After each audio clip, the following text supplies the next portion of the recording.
The following program is the work of the broadcast students at the British Columbia Institute of Technology. BCIT Magazine features news stories from around the Lower Mainland which were produced over the last week. Responsibility for the content of the show rests completely with the students and their instructors.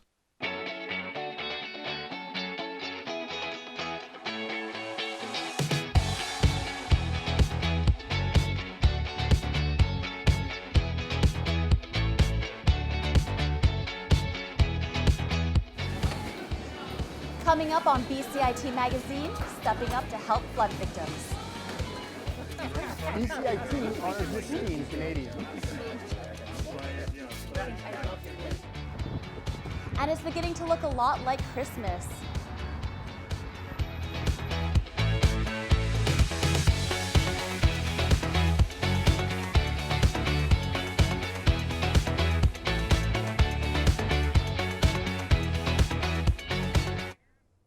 Welcome to BCIT Magazine. I'm Jeremy Shepard.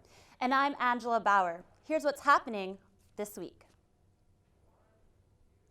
Extreme weather conditions have affected thousands of people over the past few weeks, including several farmers in the Lower Mainland. One Delta blueberry farmer shows us the damage to his fields after the flood swept over his property. My co-anchor Angela Bauer explains how climate change may be to blame. We're going to keep this one and we have to take this one out. Last week, Amand Aujlay's blueberry farm in Delta was covered in 2 feet of water. This was an unexpected flood that had Aujlay worried about permanent damage to his plants and livelihood. Flooding was everywhere, basically. Right where we're standing, you can see the water was up to here. And the water was way up to my other end of that. That area is about 2 feet higher than this side. So this side, these posts were basically almost covered up to the wires. And it was one big lake. Aujlay is no stranger to extreme weather conditions. This past summer, the heat wave ruined roughly 20% of his crop. Had up to 40-degree temperature. What happened, our blueberry fruit, it got very dried right on the plants. So it was not sellable. And it was basically wasted. And now Aujlay fears the excess water may have caused permanent damage. The root system does not like standing water, so it will damage the roots, but we won't know till next year when we start working on the farms again.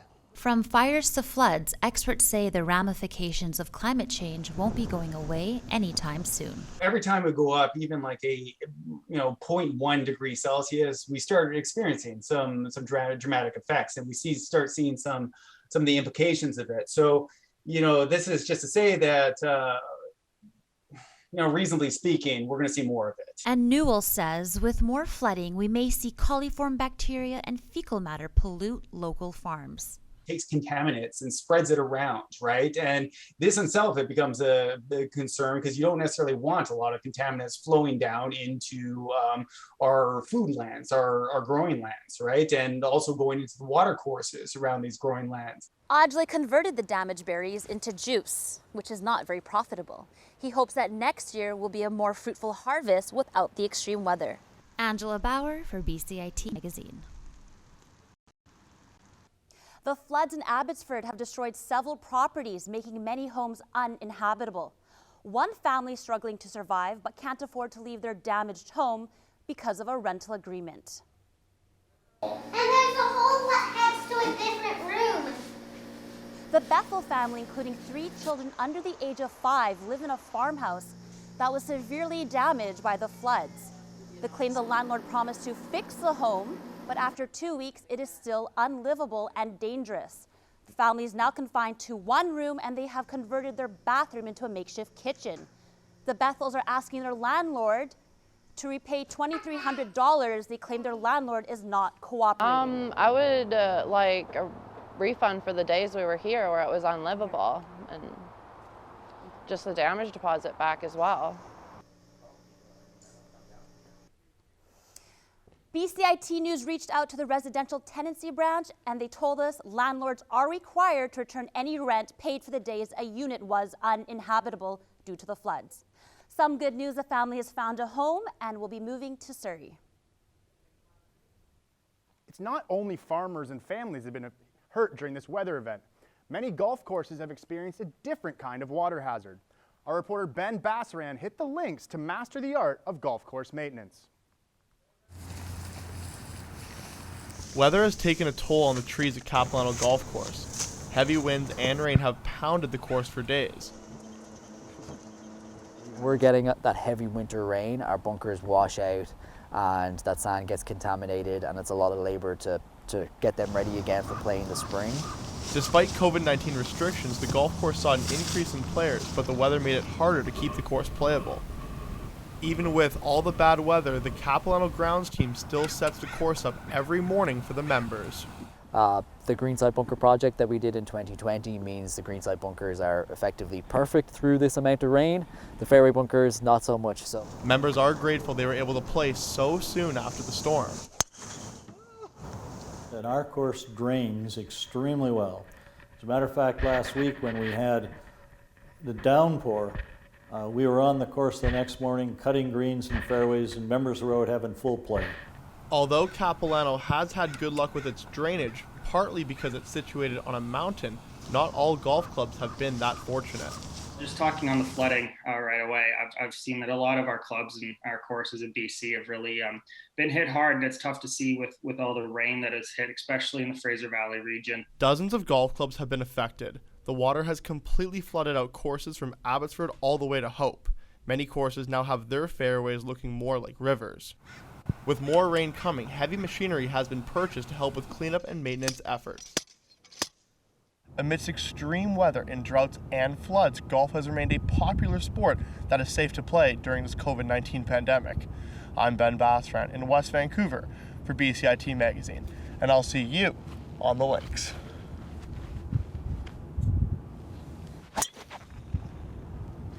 We're now joined live by our reporter Ben Basran. Ben, how challenging has this been on golf businesses? Well, Jeremy, golf is a $3.4 billion industry in British Columbia. Dozens of golf courses have been affected by this severe weather, so we're sure to see a decrease in revenue this upcoming year. And when can golfers expect to get back to playing? Unfortunately, the short answer to that is no time soon, especially with the severe weather that we're going to be seeing. Courses that are dry in the lower mainland are going to experience busier wait times, and more people are going to be coming in from the interior. Back to you. Thank you, Ben. During these difficult times, one Whistler woman is finding ways to support others. She raised funds from friends, family, and coworkers to help those affected by the storm. My co-anchor Jeremy Shepard explains how. The recent snow coating Whistler and Blackcomb is a welcome sight for skiers and snowboarders at the resort. Between Abbotsford and Merritt, though, that snow is rain and it caused severe flooding. Caroline Jones felt hopeless when she saw so many people in need. There's people that are suffering and going through a lot worse than I am. I have a roof over my head still, so just wanted to reach out to all my friends and see how much we could raise. Jones was able to raise $500 in just 24 hours. The money she collected paid for dry goods like canned foods, rice, pasta, cereal, and toiletries. Jones thinks that small gestures can go a long way and believes it's very easy to make a difference in people's lives.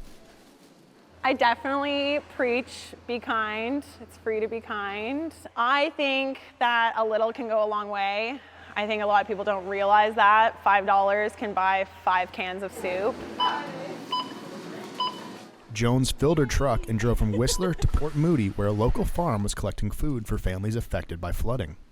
I actually had the farmers markets reach out to me asking that if they were to organize anything or to collect funds, donations, if we would be willing to transport back to Abbotsford. The Abbotsford Food Bank was overwhelmed with donations, so Geek found other places and families in need. So my brother-in-law is the owner of the farm. He organized a group of volunteers that just had the resources to be able to fly food and water supplies and all that out to Kamloops, Merritt, Lytton, Princeton. I think they're sending out a flight to Princeton today. People who have completely lost all their belongings, their home, livestock, a lot of their life that will go so much. So I think it's just very easy to be kind and generous when you have so much. I'm Jeremy Shepard in Whistler for BCIT Magazine.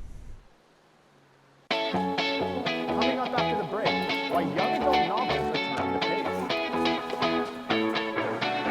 And how Indigenous art is growing forward.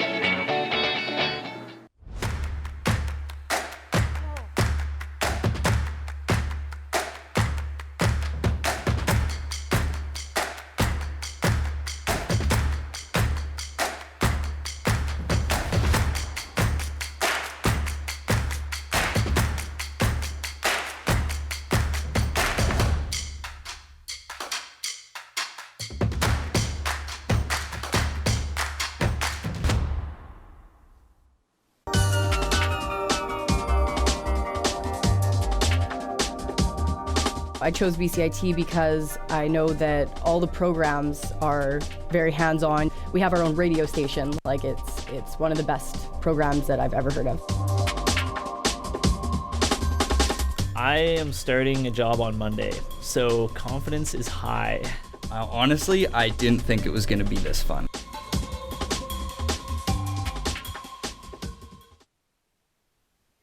Welcome back. Student housing is an issue across BC. At the University of Victoria, hundreds of first years have started classes without accommodation. Activists are demanding more from local politicians. The District of Saanich has been working to increase affordable housing around the UVIC campus. This includes an increase to the residential occupancy limit and the construction of on-campus housing. The mayor is proposing a home sharing program where seniors with spare rooms rent to students. It would give immediate housing relief. The students would bring company to lonely seniors. The seniors would have the ability to get a little bit of income, usually it's lower rent. Candidates should be really coming and asking students what they want to see and what would make housing easier, safer, and more affordable for them.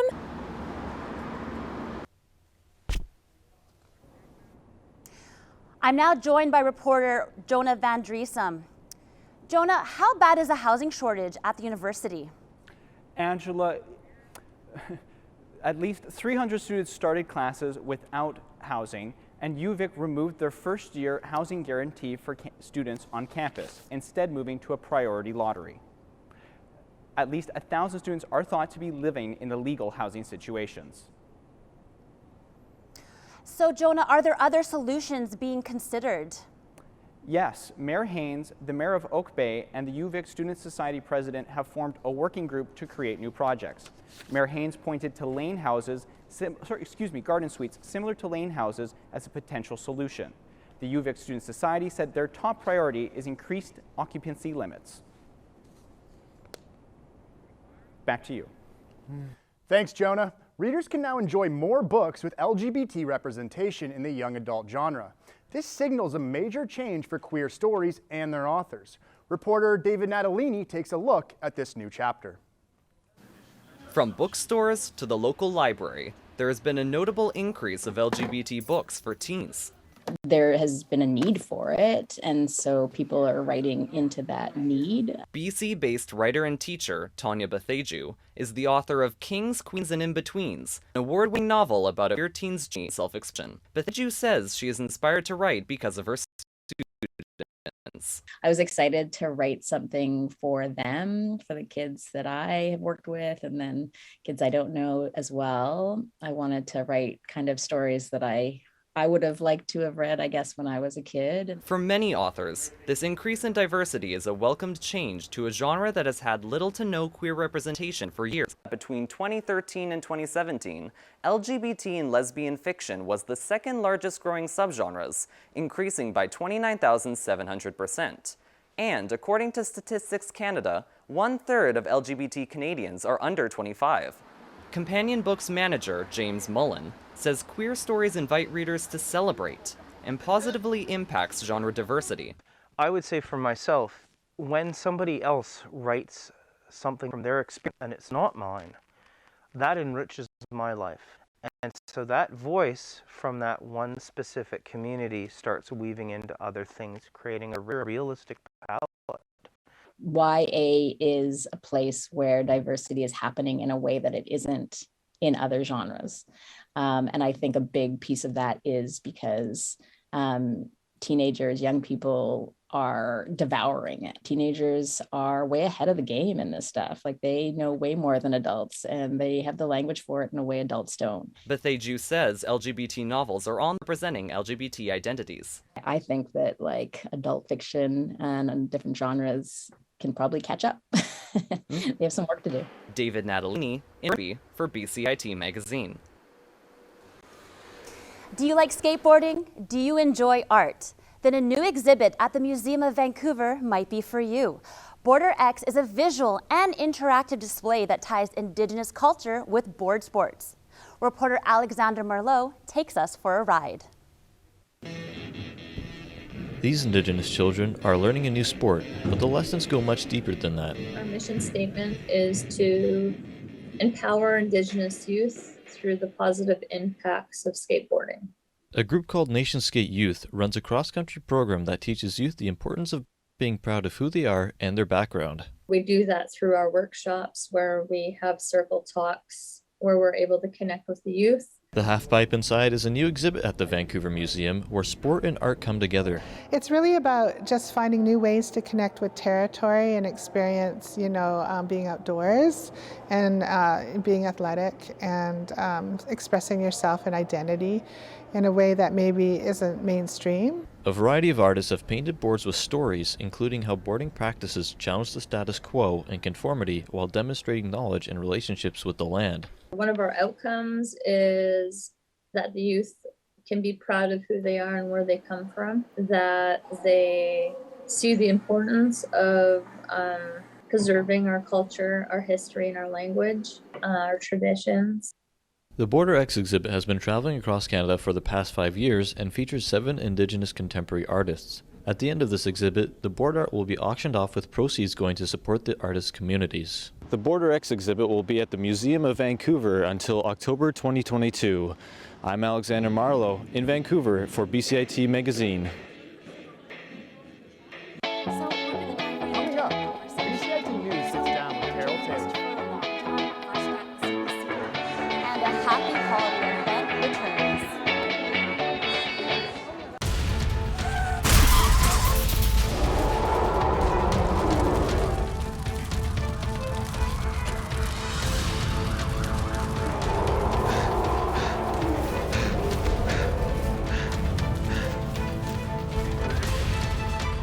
And cut. That's a wrap, folks.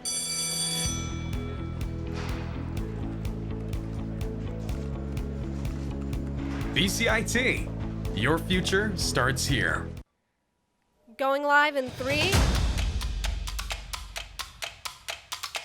2,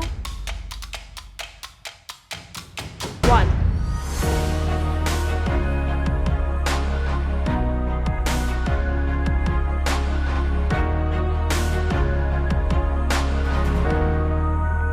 BCIT Television and Video Production. You've got potential. Was that Tricep Billy? Tricep Billy, what's good, bro? You ready to get this workout in? You, Yo, you're looking amazing too. Whoa. Watch out, bro. What are you bumping into us for? Community calendar? We could let you know about that. Just come work out with us and we'll let you know what's going on this month. Okay? See you there. If you're feeling Christmassy, then join me, Thunder, and Lightning as we head to the Peony Winter Lights drive-thru. The Winter Lights will have 9 different themed areas to cruise through in your car. You want to check out a body of work like this? Make sure to check out the North Van Arts Anonymous Art Show in North Vancouver. It's at the Cityscape Community Art Space, and half the proceeds will go to funding art like these Dwayne Johnson biceps. And while you're resting after this workout, you can sit back and watch some award-winning movies featured in the Hanukkah Film Festival. The event's virtual, so you can see different films from the comfort of your own home. Woo! That tastes so good! Solid workout, bro. Your pythons are looking humongous. Now that you know about Community Calendar, just remember, less excuses, more weights! Welcome back to BCIT Magazine. A prominent Canadian has made a generous contribution to the BCIT journalism program. The institution created a special day to honor her.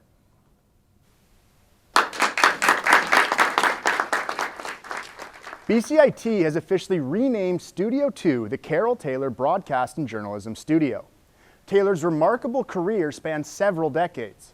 She began in journalism at CTV, then she rose through the ranks to become a successful politician. She is also a chancellor of 2 Canadian universities and holds the Order of Canada. Philanthropist can now be added to Taylor's many hats as she has made a significant donation to the journalism program. She stopped by BCIT to talk with students and tour the facility. Taylor has paved the way for young journalists and wants to give back because she feels news today is being shared as polarizing extremes and truth is getting lost. She says that students at BCIT have the opportunity to change that. During her tour of the BCIT Broadcast Center, Taylor took time out of her day to sit down with our reporter, Rebecca Johnstone, for an exclusive interview. Hello, I'm Rebecca Johnstone here on the BCIT Burnaby campus, and we have a very special guest today, Carole Taylor. Carole, welcome. Thank you so much for being here. I'm very happy to be here. It's a pleasure.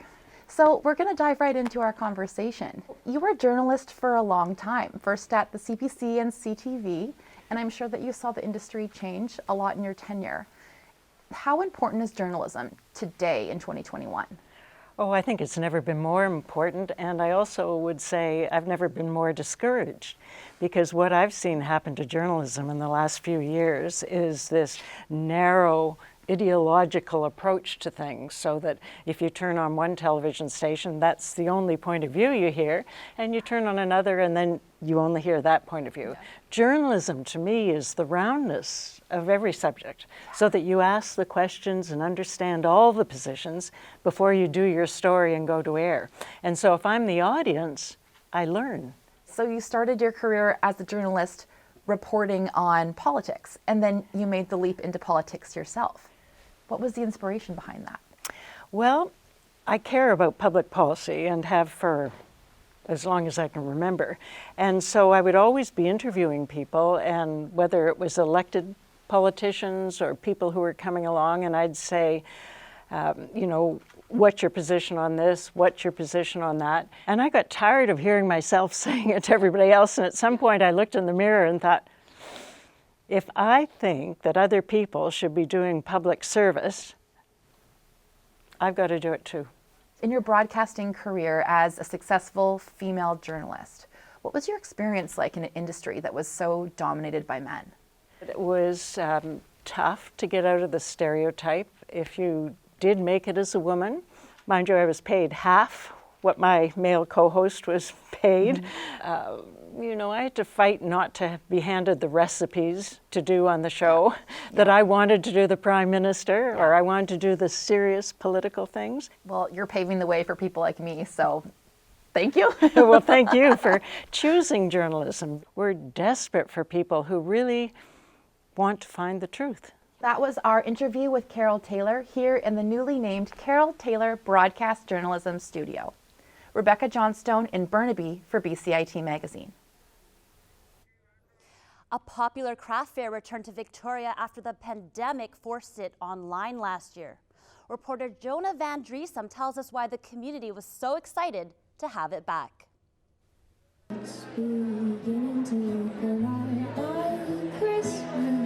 Local craft enthusiasts, both young and old, lined up around the block as they could hardly wait to get into the Owl Designer Fair.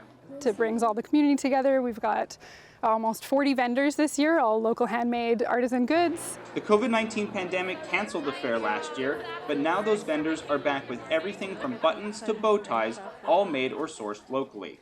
This is our primary source of revenue at the holiday season, so it's fantastic to have us, be back and connecting with our customers face to face. People can touch things and do so in a safe environment.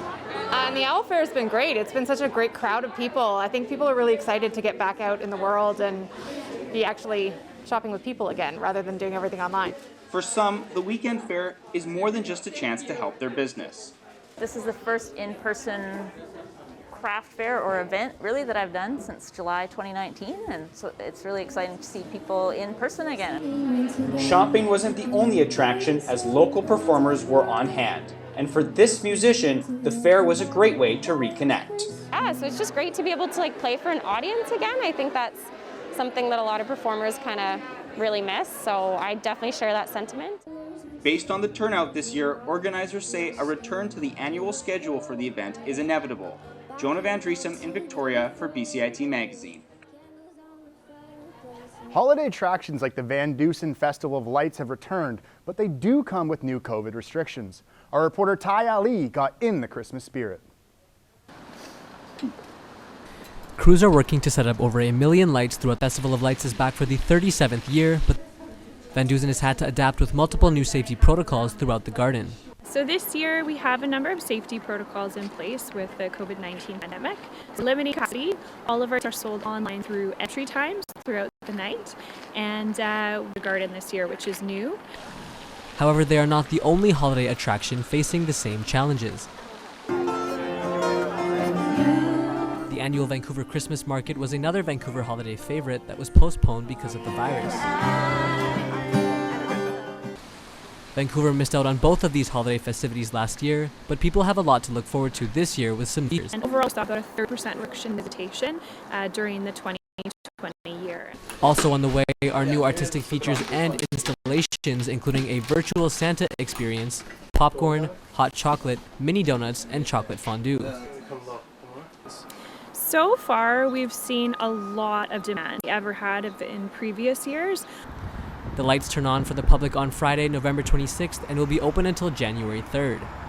Tai Ali in Vancouver for BCIT Magazine. And that's it for the final episode of BCIT Magazine for 2021. I'm Angela Bauer. And I'm Jeremy Shepard. Happy holidays from all of us at BCIT.